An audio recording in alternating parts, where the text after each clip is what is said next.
Hi all. അപ്പോൾ last വീഡിയോയിൽ നമ്മൾ സെക്ഷൻ എ ക്വസ്റ്റ്യൻസ് ആണ് നോക്കിയത്. ഈ വീഡിയോയിൽ നമ്മൾ സെക്ഷൻ ബി ആണ് നോക്കുന്നത്. ആൻഡ് സെക്ഷൻ ബിയിൽ 3 സെനാരിയോസ് തരും. ആൻഡ് ഈച്ച് സെനാരിയോയിൽ 5 ക്വസ്റ്റ്യൻസ് വെച്ചിട്ട് കാണും. ആൻഡ് ഈച്ച് ക്വസ്റ്റ്യന് 2 മാർക്സ് വെച്ചിട്ട് ടോട്ടൽ 30 മാർക്സ് ആണ് സെക്ഷൻ ബിയിൽ വരുന്നത്. സോ നമുക്ക് ഫസ്റ്റ് ക്വസ്റ്റ്യൻ നോക്കാം. ഫസ്റ്റ് നമ്മുടെ അടുത്ത് ചോദിച്ചിരിക്കുന്നത് വാല്യൂ ആഡഡ് ടാക്സിനെ പറ്റിയാണ്. ആൻഡ് നമ്മുടെ ലെഫ്റ്റ് സൈഡിൽ ക്വസ്റ്റ്യൻസും നമ്മുടെ സെനാരിയോസും ദെൻ റൈറ്റ് സൈഡിലാണ് ക്വസ്റ്റ്യൻസും വരുന്നത്. So, first question. From what date would Sarah have been compulsorily required to be registered for what? And to start charging output what on her sales? So, compulsory registration ആണ് ചോദിക്കുന്നത്. Compulsory registration എപ്പോഴാണ് നമുക്ക് വരുന്നത്? നമ്മുടെ registration limit 19,000 exceed ആകുമ്പോൾ. So നമുക്ക് ഇവിടെ sales തന്നിട്ടുണ്ട്. Sales January 2024 to April 2024 7,500 a month. Then May 24 to August 2024 9,500 a month. Then September 24 to December 24 11,500 a month. So നമ്മൾ നമ്മുടെ ഹിസ്റ്റോറിക് മെത്തേഡ് വെച്ചിട്ട് നോക്കുമ്പോൾ പാസ്റ്റ് 12 മന്ത്സിൽ എപ്പോഴാണ് നമ്മുടെ ലിമിറ്റേഷൻ രജിസ്ട്രേഷൻ ലിമിറ്റ് ആയ 19,000 എക്സീഡ് ആയത് നോക്കണം. സോ ജാനുവരി 24 ടു ഏപ്രിൽ, അതായത് 4 മാസം, 7,500 ഇൻറ്റു 4 ചെയ്യുമ്പോൾ 13,000. Then May to August 9,500 4 months, അത് നോക്കുമ്പോൾ 9,500 ഇൻറ്റു 4 38,000. ദെൻ അപ്പോൾ 90,000 എക്സീഡ് ആയിട്ടില്ല. സോ നമ്മൾ നെക്സ്റ്റ് മന്ത് സെപ്റ്റംബർ 24 11,500 കൂടി കൂട്ടുന്നു. അപ്പോൾ നമുക്ക് 79,500 വന്നു. സോ ഇനിയും നമുക്ക് എക്സീഡ് ആവാൻ കുറച്ചുകൂടി ഉണ്ട്. സോ നെക്സ്റ്റ് ഒക്ടോബർ 2024 11,500 കൂടി ആഡ് ചെയ്യുമ്പോൾ നമുക്ക് 91,000. സോ നമ്മൾ നമ്മുടെ രജിസ്ട്രേഷൻ ലിമിറ്റ് എക്സീഡ് ചെയ്തു. സോ നമ്മൾ കമ്പൽസറി രജിസ്ട്രേഷൻ എപ്പോഴാണ് ലയബിൾ ആയത്? ഒക്ടോബർ 2024 ആവുന്നത്. സോ നമ്മൾ എപ്പോഴാണ് നമ്മുടെ ലിമിറ്റ് ബ്രീച്ച് ചെയ്തത്? 31 ഒക്ടോബർ 2024. ലിമിറ്റ് ബ്രീച്ച് ചെയ്ത് വിത്തിൻ 13 ഡേയ്സ് നമ്മൾ HMRCനെ ഇൻഫോം ചെയ്യണം. സോ ബൈ നവംബർ നമ്മൾ HMRCയോട് പറയണം ലൈക്ക് നമ്മൾ രജിസ്ട്രേഷൻ ത്രെഷോൾഡ് എക്സീഡ് ചെയ്തിട്ടുണ്ടെന്നുള്ള കാര്യം. ആൻഡ് നമുക്ക് അപ്പം നമ്മുടെ രജിസ്ട്രേഷൻ എഫക്റ്റീവ് ആവുന്നത് നമ്മൾ HMRCനെ ഇൻഫോം ചെയ്ത് നെക്സ്റ്റ് ഡേ തൊട്ടിട്ടാണ്. അതായത് ആക്ച്വലി എഫക്റ്റീവ് ആവുന്നത് first of second month after limit breached. നമ്മൾ ഈ കേസിൽ നമ്മൾ ഒക്ടോബർ 2024 നമ്മൾ ലിമിറ്റ് നമ്മൾ എക്സീഡ് ചെയ്തത്. ആൻഡ് ഒക്ടോബർ 31 നിന്ന് first day of second month, അതായത് ഒക്ടോബർ കഴിഞ്ഞ് നവംബർ ഡിസംബറിലെ second month. So first December 2024 തൊട്ടിട്ടാണ് നമ്മൾ വോളണ്ടറി രജിസ്ട്രേഷൻ അല്ല കമ്പൽസറി രജിസ്ട്രേഷന് ലയബിൾ ആയിട്ടുള്ളത്. So what date would Sara have been compulsory required to be registered എന്ന് ചോദിക്കുമ്പോൾ നമ്മൾ ഫസ്റ്റ് ഡിസംബർ. സോ നമ്മൾ 31 ഒക്ടോബറിൽ എക്സീഡ് ചെയ്തു. Then first day of second month, so October കഴിഞ്ഞ് നവംബർ ഫസ്റ്റ് ഡിസംബർ 2024 നമ്മൾ കമ്പൽസറി രജിസ്ട്രേഷന് ലയബിൾ ആവുന്നത്. ഓക്കെ, നമ്മുടെ കമ്പൽസറി രജിസ്ട്രേഷൻ ആവുന്നത് ഫസ്റ്റ് ഡിസംബർ 24 തൊട്ടിട്ട്. അതാണ് first question. Then second question, what is the total amount of pre-registration input VAT that Sarah was able to recover on her first VAT return? നമ്മൾ register ചെയ്ത് voluntary register ചെയ്ത് first January 24 പറയുന്നുണ്ട്. So pre registration നമുക്ക് ഗുഡ്സും അസറ്റ്സിന്റെയും കാര്യമാണെങ്കിൽ നമുക്ക് 4 years നമ്മൾ pre registration മുന്നേ 4 years മുന്നേ ഉള്ള ഗുഡ്സ് ആൻഡ് അസറ്റ്സിന് നമുക്ക് വാറ്റ് റിക്കവർ ചെയ്തെടുക്കാം.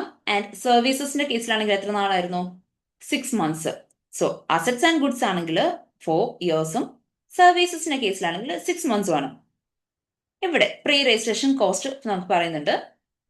So here, before registering for VAT on 1st Jan 2024, Sarah incurred the following standard rated cost. On 12th October 23, she brought a new car, 9,500. So 4 years മുന്നേ ആണ്. And car ആണ് 9,500. She still has a car and use it 80% for business purposes. Actually car നമുക്ക് എടുക്കാം, but ഇവിടെ not allowable ആണ് because there is private use വന്നതുകൊണ്ട് നമുക്ക് ഇവിടെ കാറിന് പ്രീ രജിസ്ട്രേഷൻ വാറ്റ് റിക്കവർ ചെയ്യാൻ പറ്റത്തില്ല. സോ കാർ കിട്ടത്തില്ലെന്ന് മനസ്സിലായി. ദെൻ സർവീസസിന്റെ കേസിൽ വരുമ്പോൾ 13th March 2023 1,200ഉം 23rd September 2023 2,000ഉം ഉണ്ട്. സോ സർവീസസിന്റെ കേസിൽ എത്ര നാളായിരുന്നു നമുക്ക് എടുക്കാൻ പറ്റുന്നത് പ്രീ രജിസ്ട്രേഷൻ? 6 മന്ത്സ് ആണ്. സോ ഇവിടെ നമ്മൾ ഫസ്റ്റ് ജാനുവരിയിൽ വോളണ്ടറി രജിസ്റ്റർ ചെയ്തെങ്കിൽ നമുക്ക് പ്രീവിയസ് 6 മന്ത്സ് നോക്കുമ്പോൾ 13th മാർച്ച് കിട്ടത്തില്ല. ദെൻ 23rd സെപ്റ്റംബർ മാത്രമേ നമുക്ക് എടുക്കാൻ പറ്റുള്ളൂ. സോ 23rd സെപ്റ്റംബറിൽ 2000 നമുക്ക് എടുക്കാം. ദെൻ ഇവിടെ നമ്മുടെ അടുത്ത ക്വസ്റ്റ്യനിൽ പറയുന്നുണ്ട് all figures are stated exclusive of VAT.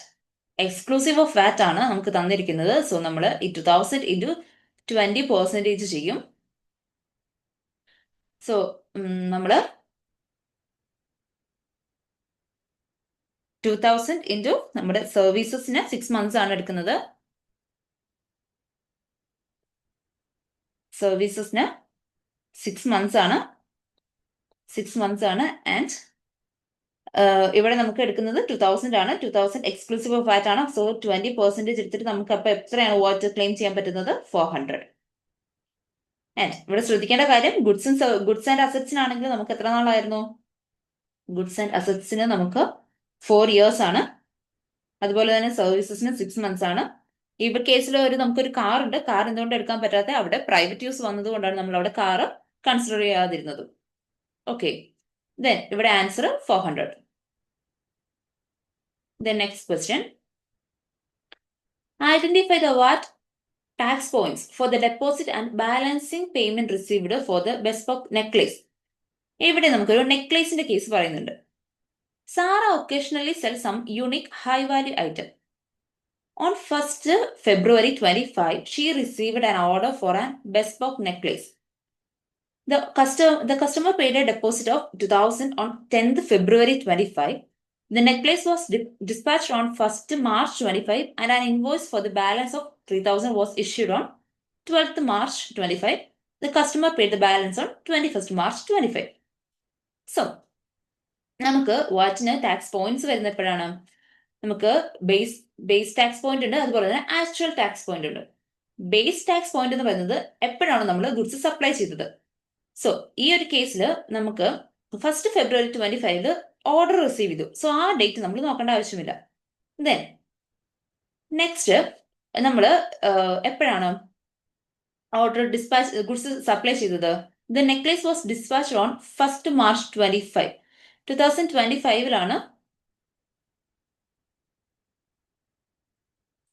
1st March 2025 നമ്മൾ ഗുഡ്സ് ഡിസ്പാച്ച് ചെയ്തിരിക്കുന്നത്.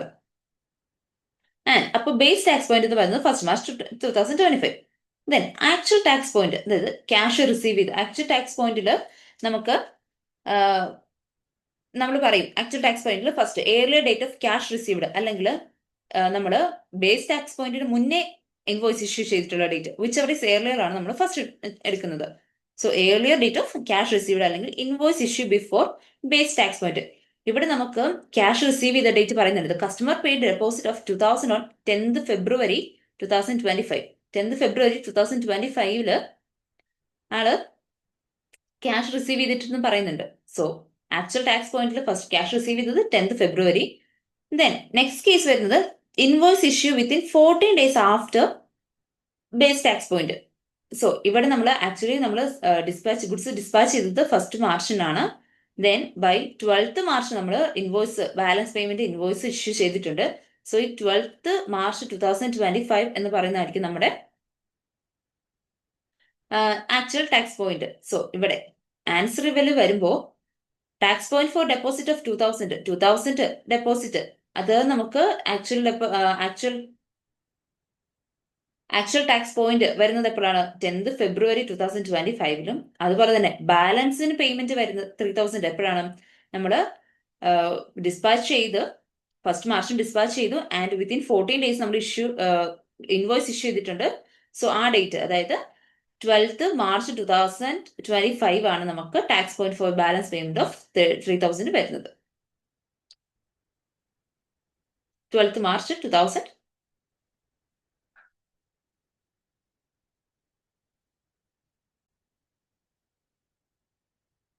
So, next question. What is Sarah's monthly what payable if she joined the flat rate scheme from 1st April 25? You should assume a flat rate percentage of 7.5% applies. So, flat rate സ്കീമിൽ നമുക്കറിയാം, നമുക്ക് വാറ്റ് payable വരുന്നത്, flat rate സ്കീമിൽ നമുക്ക് വാറ്റ് payable എന്ന് പറയുന്നത് ആ ഒരു ഫ്ലാറ്റ് റേറ്റ് പെർസെൻറ്റേജ് പറയും അവർ ക്വസ്റ്റ്യനിൽ. സോ ആ percentage into VAT inclusive turnover ആണ്. സോ ഇവിടെ ക്വസ്റ്റ്യൻ വായിക്കുമ്പോൾ ഇവിടെ ലാസ്റ്റ് ഫ്ലാറ്റ് റേറ്റ് സ്കീമിനെ പറ്റി പറയുന്നുണ്ട്. Sara is considering joining the flat rate scheme from 1st April 25. From that date, her expected standard rate turnover will be 11,500. So, turn over എത്രയാണ്? വാറ്റ് turn over എന്ന് പറയുന്നത് 11,500 ആണ്. ആൻഡ് നമ്മുടെ ക്വസ്റ്റ്യനിൽ നമുക്ക് മേളിൽ തന്നെ പറഞ്ഞിട്ടുണ്ട് all figures of stated are exclusive of VAT എന്ന്. സോ നമ്മൾ വാറ്റ് ഇൻക്ലൂസീവ് ടേൺ ഓവർ ആണ് നമുക്ക് ഇവിടെ ഫ്ലാറ്റ് റേറ്റ് സ്കീമിൽ നമ്മൾ എടുക്കുന്നത്. സോ നമ്മുടെ ടേൺ ഓവർ എത്രയാണ്? 11,500. 11,500 into 120% into flat rate percentage പറഞ്ഞ 7.5 ആണ്. So 7.5 year. So 11,500 into 120% into 7.5%, 1035 ആണ് നമ്മുടെ ആൻസർ. സോ 1035 എങ്ങനെയാണ് വന്നത്? നമ്മുടെ ടേൺ ഓവർ 11,500, അതായത് എക്സ്ക്ലൂസീവ് വാറ്റ് ആണ്, നമ്മൾ ഇൻക്ലൂസീവ് ആക്കാൻ വേണ്ടി ഇൻറ്റു 120% ചെയ്തു. ദെൻ 7.5% ചെയ്തപ്പോൾ നമ്മുടെ ആൻസർ കിട്ടി 1035. സോ നമ്മൾ അത് ഈ കോളത്തിൽ നമ്മൾ നമ്പർ ടൈപ്പ് ചെയ്യുക. ദെൻ ലാസ്റ്റ് ക്വസ്റ്റ്യൻ, ഇതൊരു തിയറി ക്വസ്റ്റ്യൻ ആണ്. ആൻഡ് നമുക്ക് ഇതിൽ നമ്മുടെ സെനാരിയോ വായിക്കേണ്ട കാര്യമില്ല, നമുക്ക് ഈ പോയിന്റ്സ് വായിച്ചിട്ട് തന്നെ ആൻസർ ചെയ്യാൻ പറ്റുന്നതാണ്. So which two of the following statements are true if Sara joins a flat rate scheme? Flat rate സ്കീമിൽ ജോയിൻ ചെയ്ത് കഴിഞ്ഞാൽ ഈ താഴെ പറയുന്ന പോയിന്റ്സിൽ ഏത് വിച്ച് ടു എന്ന് പറയുമ്പോൾ രണ്ടെണ്ണം കറക്റ്റ് ആൻസേഴ്സ് ആണ്. Which two of the following are true ആണ് ചോദിക്കുന്നത്. First one, Sara must still charge output VAT 20% on her on standard rated supplies. Flat rate സ്കീമിൽ ജോയിൻ ചെയ്താലും സ്റ്റിൽ നമ്മൾ ഔട്ട്പുട്ട് വാറ്റ് ചാർജ് ചെയ്യണം 20%. സോ ഇത് correct ആണ്. Then Sara no longer needs to issue VAT invoice to customers. അങ്ങനെ ഒരു കാര്യമില്ല. നമ്മൾ വാറ്റ് രജിസ്റ്റർ ചെയ്തെങ്കിൽ നമ്മൾ ഇൻവോയ്സ് ചെയ്യുമ്പോൾ അതിൽ വാറ്റ് കാണിക്കണം, വാറ്റ് നമ്പർ ഒക്കെ കാണിക്കണം നമ്മൾ പറയുന്നുണ്ട്. So issue VAT invoice to customers വേണം. ദെൻ അപ്പോഴത്തെ ആൻസർ തെറ്റാണ്. Then if Sara's total VAT inclusive turnover for the previous exceed 230,000 she must leave the scheme. Correct ആണ്. നമ്മൾ ഫ്ലാറ്റ് റേറ്റ് സ്കീം പഠിച്ച ടൈമിൽ പറഞ്ഞു 230,000 എക്സീഡ് ആയത് കഴിഞ്ഞാൽ നമ്മൾ ആ സ്കീമിൽ നിന്നും ലീവ് ചെയ്യണമെന്ന് പറഞ്ഞായിരുന്നു. സോ അത് കറക്റ്റ് ആണ്. Then if Sara join the flat rate scheme she cannot use the annual accounting scheme. അങ്ങനെ ഒരു നമ്മൾ പറയുന്നില്ല. So first and third one ആണ് നമ്മുടെ ഇവിടെ ആൻസർ ആയിട്ട് വരുന്നത്. അതായത് വാറ്റ് 20% സ്റ്റിൽ ചാർജ് ചെയ്യണം, അതുപോലെ തന്നെ 230,000 എക്സീഡ് ചെയ്ത് കഴിഞ്ഞാൽ നമ്മൾ ആ സ്കീമിൽ നിന്നും ലീവ് ചെയ്യാൻ വേണം. സോ ഇതാണ് നമ്മുടെ VAT പറ്റിയുള്ള VAT സെനാരിയോയിലുള്ള 5 questions.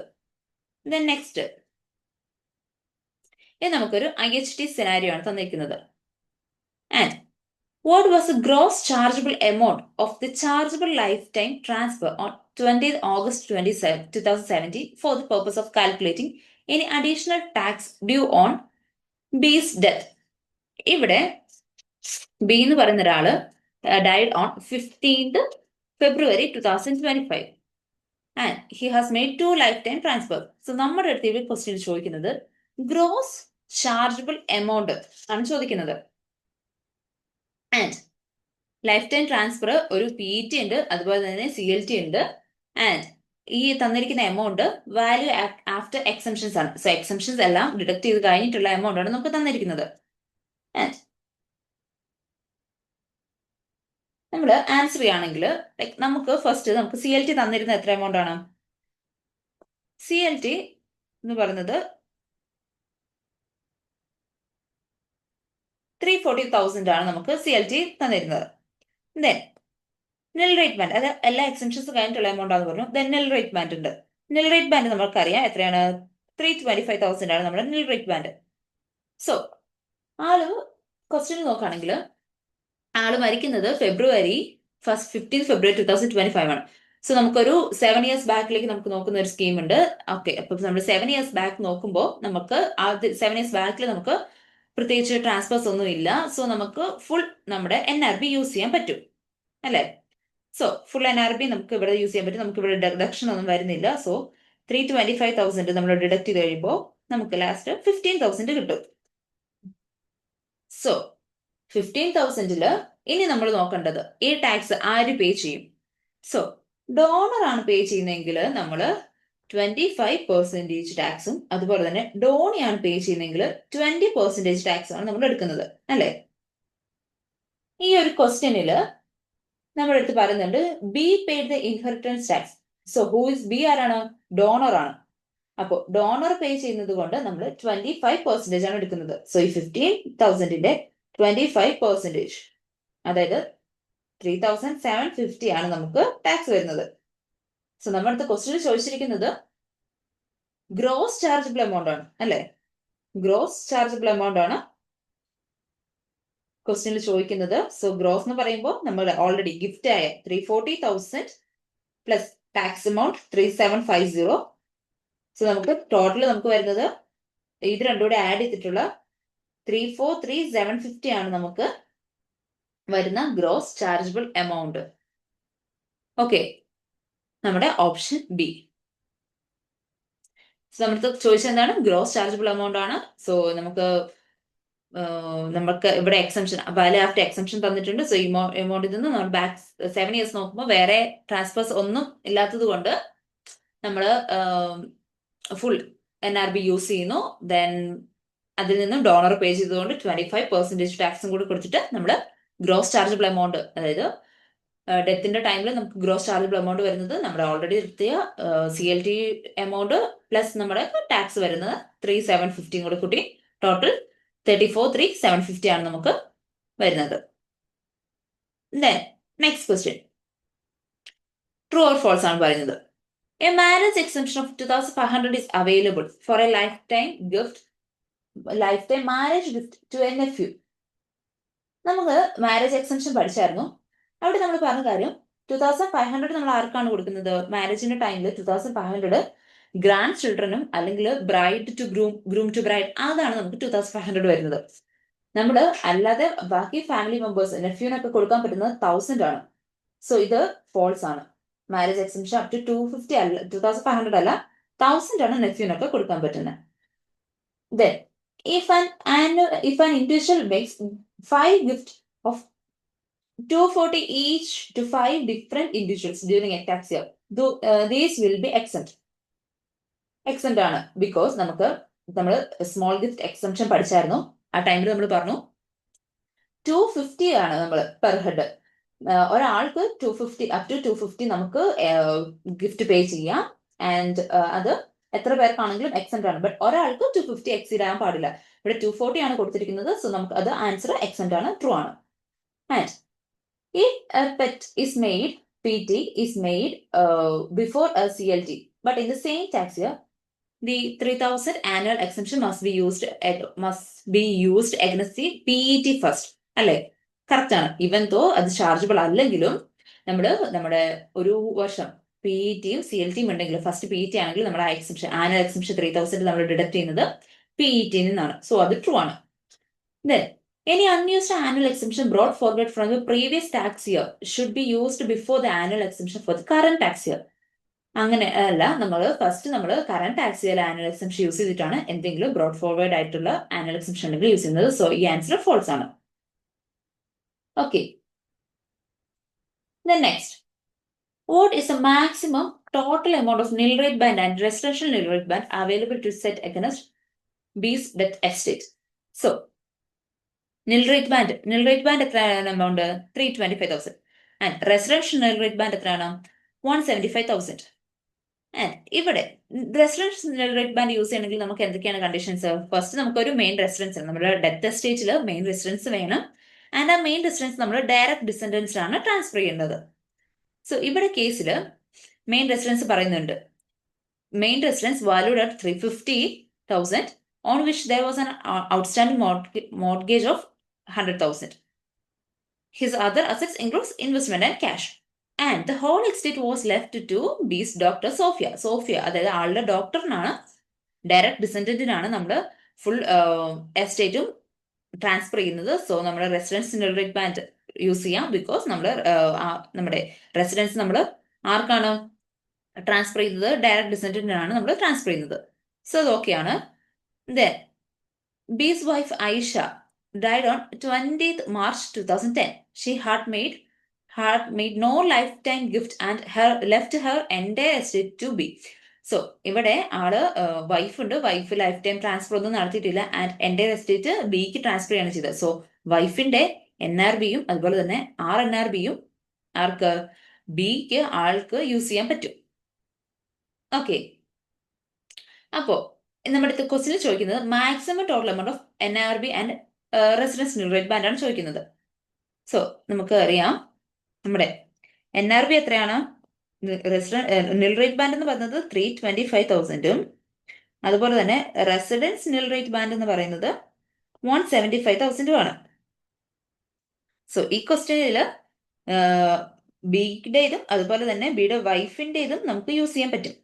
So first residence nil rate band 175,000 and വൈഫിൻ്റെതും കിട്ടും, വൈഫിൻ്റെതും 175,000. സോ ടോട്ടൽ 350,000 RNRB ഉണ്ട്. ആൻഡ് നമുക്ക് ഇവിടെ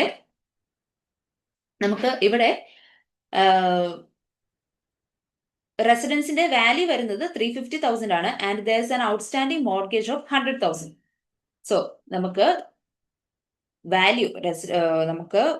ഹൗസിന്റെ വാല്യൂ എന്ന് പറയുന്നത് 350,000 മൈനസ് മോർഗേജ് 100,000 ഡിഡക്ട് ചെയ്ത് 250,000 ആണ് നമുക്ക് ഹൗസിന്റെ വാല്യൂ വരുന്നത്. സോ അപ് ടു 250,000 നമുക്ക് RNRB എടുക്കാൻ പറ്റുള്ളൂ.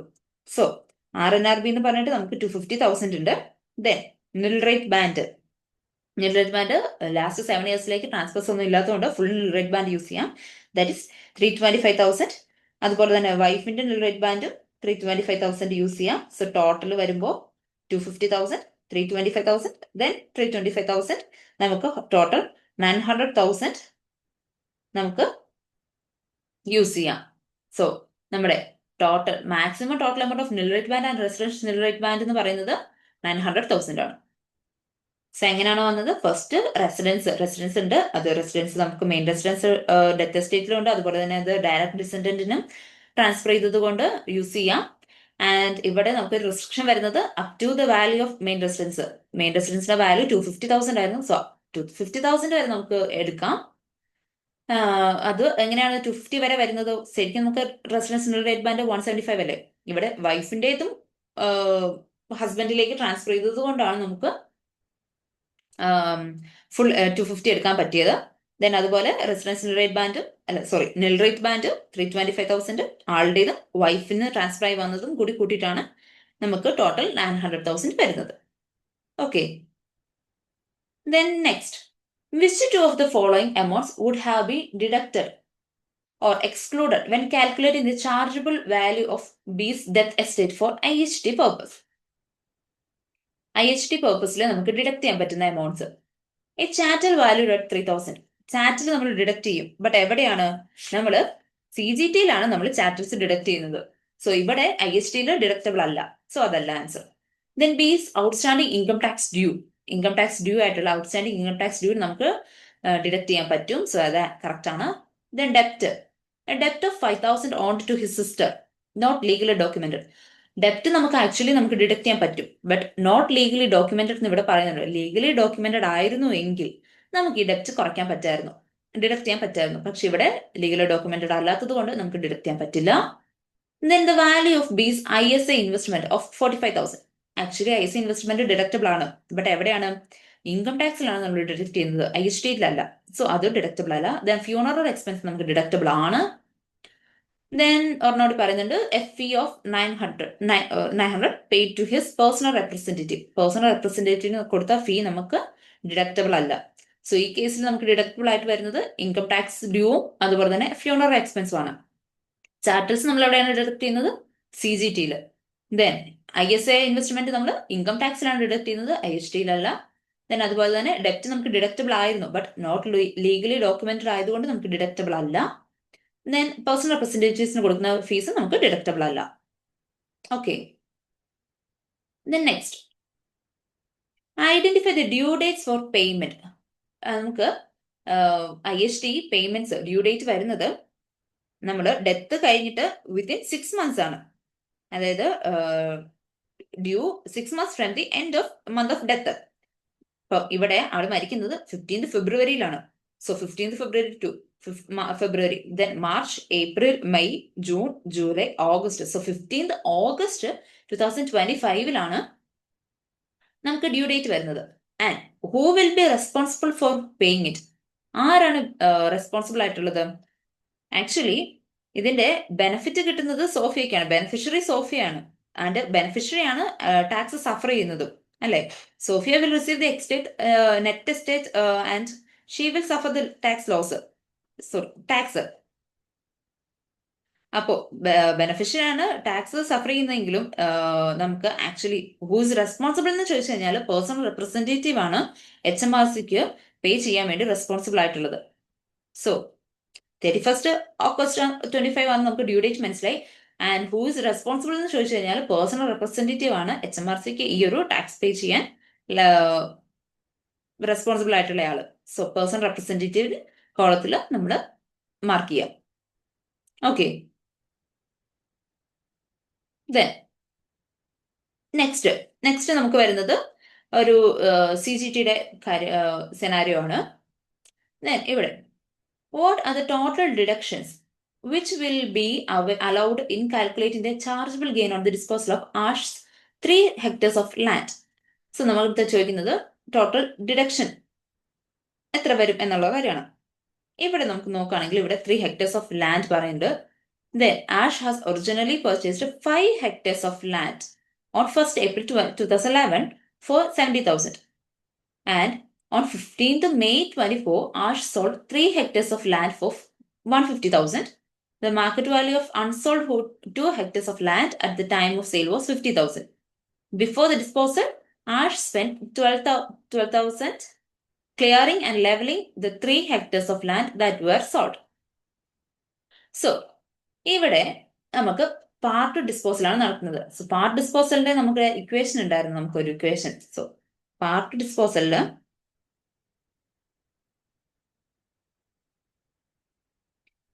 പാർട്ട് ഡിസ്പോസലിന്റെ കേസിൽ നമ്മൾ പറയുന്നു A/A+B, വേർ A എന്ന് പറയുന്നത് വാല്യൂ ഓഫ് പാർട്ട് സോൾഡും അതുപോലെ തന്നെ B വാല്യൂ ഓഫ് റിമൈൻഡറും ആണ്.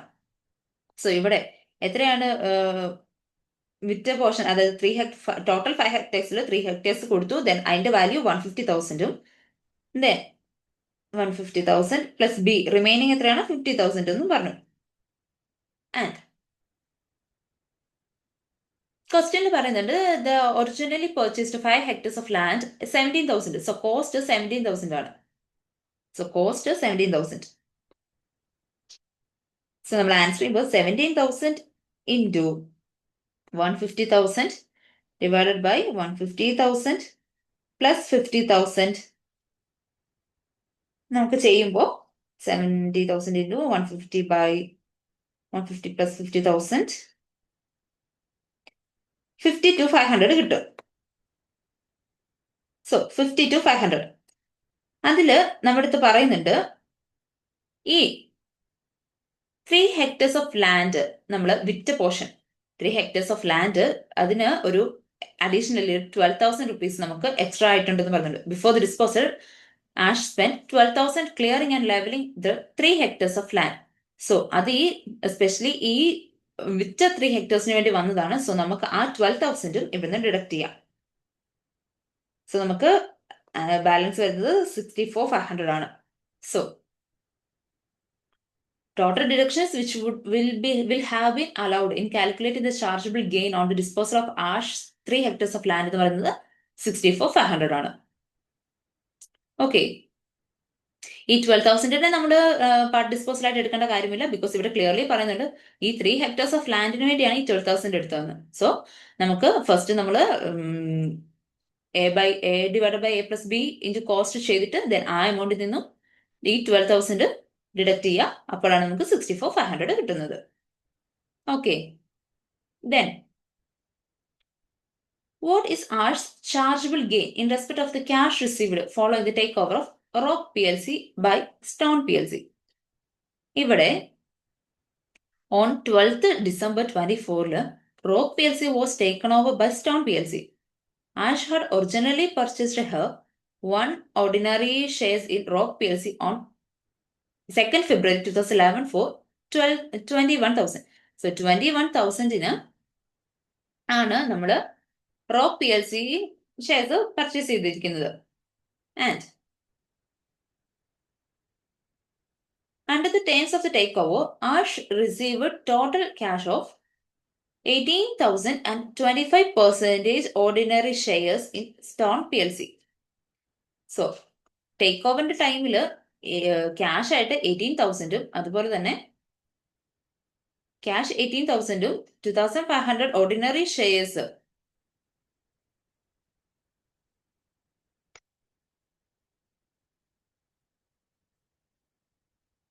ഓർഡിനറി ഷെയർസ് കിട്ടിയിട്ടുണ്ട്. അപ്പൊ നമ്മൾ എടുത്ത് ചോദിക്കുന്നത് ക്യാഷിന്റെ ചാർജബിൾ ഗെയിൻ എത്രയാണെന്നാണ് ചോദിക്കുന്നത്. സോ നമുക്കത് വർക്കിംഗ് ചെയ്ത് നോക്കുകയാണെങ്കിൽ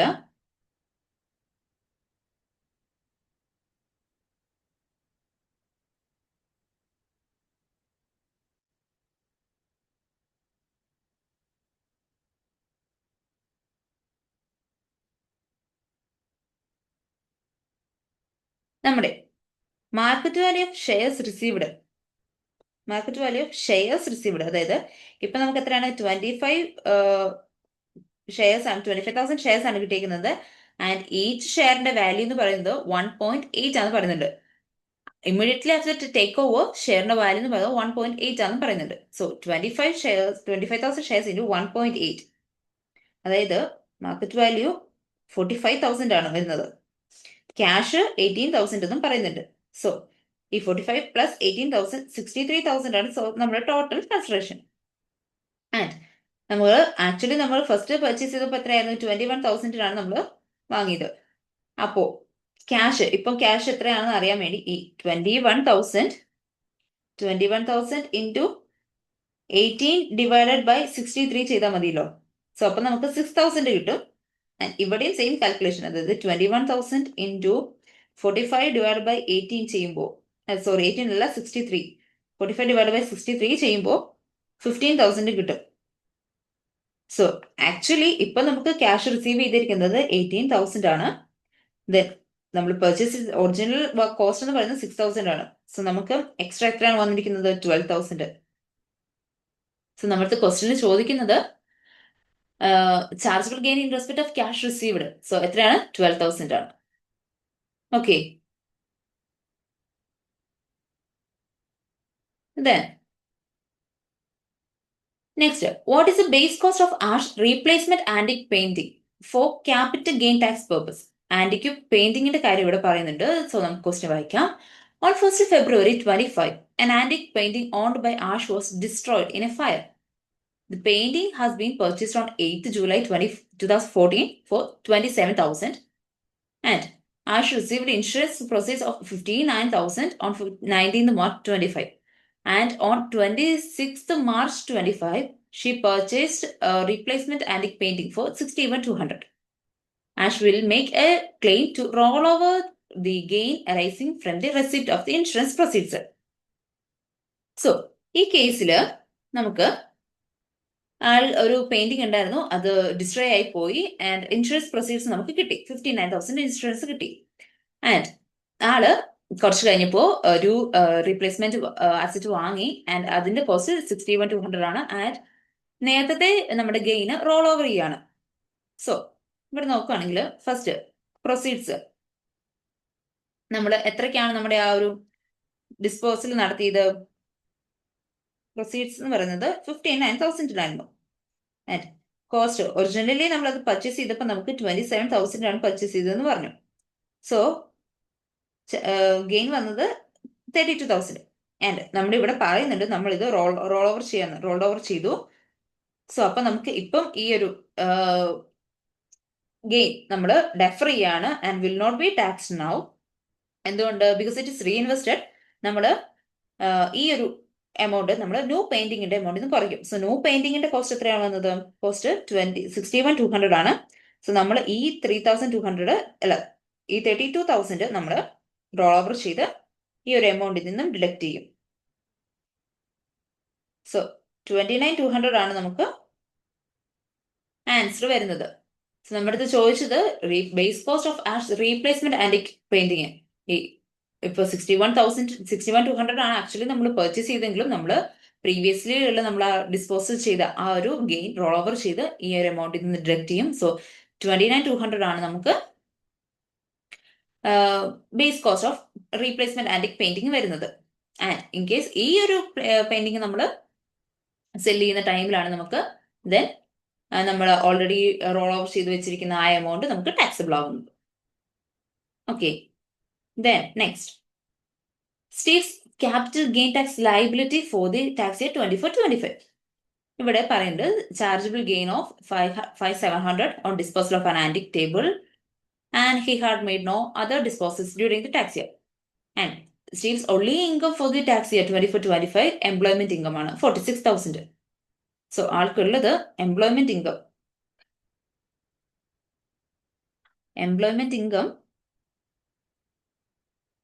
46,000 ഉണ്ട്. ദെൻ ഒരു നമ്മൾ CGT പർപ്പസിൽ ഒരു 5,700 ഉണ്ടെന്ന് പറഞ്ഞു. സോ ഇൻകം ടാക്സിൽ എടുക്കുമ്പോൾ നമ്മൾ ആൾക്ക് ഉള്ള ഇൻകം എന്ന് പറയുന്നത് എംപ്ലോയ്മെന്റ് ഇൻകം മാത്രമാണ്. സോ ഇത് നമുക്ക് പേഴ്സണൽ അലവൻസ്, നമ്മുടെ പേഴ്സണൽ അലവൻസ് 12,570 ഡിഡക്ട് ചെയ്യാം. 12,570 ഡിഡക്ട് ചെയ്യുമ്പോൾ 33,430. അപ്പോൾ ആളൊരു ബേസിക് റേറ്റ് ടാക്സ് പെയർ ആണ് അല്ലേ? So basic rate tax payer ആണ്. ആൻഡ് ഇനി നമുക്ക് ബേസിക് റേറ്റിൽ എത്ര ബാലൻസ് ഉണ്ട്? 37,700 ആണ് നമ്മുടെ ബേസിക് റേറ്റ് ബാൻഡ്. സോ അതിൽ 33,430 യൂസ് ചെയ്തിട്ടുള്ളൂ. സോ ബാലൻസ് അപ് ടു 4,270 വരെ നമുക്ക് ബേസിക് റേറ്റ് യൂസ് ചെയ്യാം അല്ലേ? സോ CGT നമുക്ക് അപ് ടു 40,270 വരെ നമുക്ക് 4,270 വരെ നമുക്ക് ബേസിക് റേറ്റ് യൂസ് ചെയ്യാം. സോ ഇവിടെ CGT പർപ്പസിൽ വരുമ്പോൾ ആൾക്ക് 5,700 ആണ് നമുക്ക് ഉള്ള എമൗണ്ട്. ആൻഡ് നമുക്കൊരു AE ഉണ്ട്, ആനുവൽ എക്സെന്റ് എമൗണ്ട് 3,000 ഉണ്ട്. So annual Xcent amount deduct ചെയ്ത് വരുമ്പോൾ നമുക്ക് 2,700 ആണ് വരുന്നത്. സോ അപ് ടു 4,270 വരെ നമുക്ക് ബേസിക് റേറ്റ്, അതായത് 10% യൂസ് ചെയ്യായിരുന്നു. സോ ആള് അത് എക്സീഡ് ചെയ്തിട്ടില്ല. സോ ഇവിടെയും ആളുടെ ബേസിക് റേറ്റ് ടാക്സ് പെയർ ആണ്. സോ നമ്മുടെ ഈ 2,700 10% 270 ആണ് നമുക്ക് എമൗണ്ട് വരുന്നത്. So capital gain tax liability എത്രയാണ്? 270. 2,700 ഇൻറ്റു 10% 270 ആണ് നമുക്ക് സ്റ്റീവിന് ക്യാപിറ്റൽ ഗെയിൻ ടാക്സ് ലയബിലിറ്റി വരുന്നത്. ഓക്കെ, ദെൻ ഇവിടെ ട്രൂ ഓർ ഫാൾസ് ക്വസ്റ്റ്യൻ ആണ്. Select whether each of the following statements is true or false regarding possible capital gain tax planning benefit that could be achieved as a direct result of putting an asset into joint name with a spouse prior to the asset disposal. Asset dispose ചെയ്യുന്നതിന് മുൻപ് നമ്മൾ spouse ആയിട്ട് jointly ആ asset jointly hold ചെയ്യുന്നത് വഴിയുള്ള നമുക്ക് എന്തെങ്കിലും tax planning benefits ഉണ്ടെങ്കിൽ അതാണ് ചോദിക്കുന്നത് ക്വസ്റ്റിനിൽ. So first one, making the best use of annual exempt amount. Annual exempt amount 3,000 എന്നുള്ള ആനുവൽ എക്സംപ്റ്റ് എമൗണ്ട് നമുക്ക് ബെസ്റ്റ് യൂസ് ചെയ്യാൻ പറ്റും. യെസ്, ട്രൂ ആണ്. ദെൻ അതുപോലെ തന്നെ making the best use of capital losses true ആണ്. Then deferring the CGT due date. നമ്മൾ jointly ഒരു അസറ്റ് ഹോൾഡ് ചെയ്തെന്നു, അല്ലെങ്കിൽ നമ്മൾ ഹസ്ബൻഡ് വൈഫിലേക്ക് ഒരു അസറ്റ്സ് നോഗെയിൻ ലോസിൽ ട്രാൻസ്ഫർ ചെയ്തു എന്ന് പറഞ്ഞുകൊണ്ടൊന്നും നമുക്ക് ഡ്യൂ ഡേറ്റ്സ് മാറുന്നില്ല. സോ ഇത് ഫോൾസ് ആണ്. ഡ്യൂ ഡേറ്റ്സ് എപ്പോഴും സെയിം ആയിരിക്കും. Then reduce the amount of CGT payable, അതും കറക്റ്റ് ആണ്. സോ അപ്പോ making the best use of annual exempt amount, then making the best use of capital losses, then reducing the amount of CGT payable ആണ് ഇവിടെ true ആയിട്ട് വരുന്നത്. അപ്പോൾ അതാണ് നമ്മുടെ 3 cases. First case value added tax ആയിരുന്നു, then second IST ആയിരുന്നു, then CGT ആയിരുന്നു. സോ ഓക്കെ, അതാണ് നമ്മുടെ സെക്ഷൻ ബിയിലെ 3 scenarios. So yeah, thank you guys.